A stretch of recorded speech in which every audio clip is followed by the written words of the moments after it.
Maraming beses mababasa sa Ebanghelyo ang mga okasyon na kasama ni Kristo ang mga tao na kumakain at umiinom. Ganun na lamang ang kaniyang pag-aalala sa pangangailangan ng mga tao, lalo na kapag sila ay nagugutom. Isa sa mga nakatalang okasyon sa Ebanghelyo ay ang kaniyang pagpapakain sa 5,000 katao sa pamamagitan lamang ng 5 tinapay at 2 isda. May kasabihan tayo sa wikang Ingles, God is never outdone in generosity. Masagana kung mabigay ang Diyos, siksik, liglig at umaapaw pa. Ang Panginoong Hesukristo ay hindi lamang nagpapakain ng mga tao ng pagkain na kabubusog ng ating katawang lupa, kundi itinataas niya ang kaniyang pagpapakain sa mas mataas na antas. Kapag nagkakatipon tayo upang ipagdiwang ang banal na Eucharistia, tinatanggap natin ang katawan ni Kristo at sa kaniyang katawan, tayo ay nabubusog at gumagaling. Ang Eucharistia ang pinakadakilang regalo sa atin ng Diyos.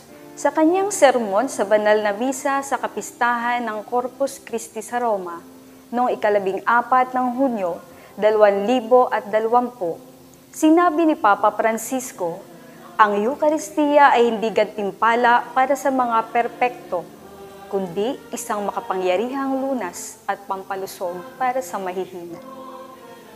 Ngayong linggo ng solemnidad ng katawan at dugo ni Kristo, hindi lamang natin ipinagdiriwang ang pagtanggap ng kaniyang katawan at dugo, kundi tinawag tayo upang alalahanin na tayo ay bahagi ng katawan ni Kristo, ang simbahang kaniyang itinatag.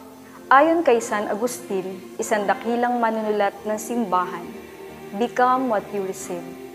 Kung ipinagdiriwang natin ang banal na Eucharistia at tumatanggap tayo ng katawan at dugo ni Kristo, tayo ay tinawag na maging katawan ni Kristo.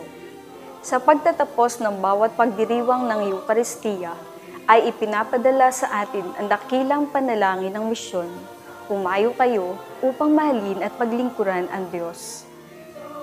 Sa pamamagitan ng ating pakikipag-isa sa ating Panginoong Hesukristo, at sa bawat isa ay tinawag tayo upang maging buhay na bato, upang mapabilang sa kaharian ng Diyos.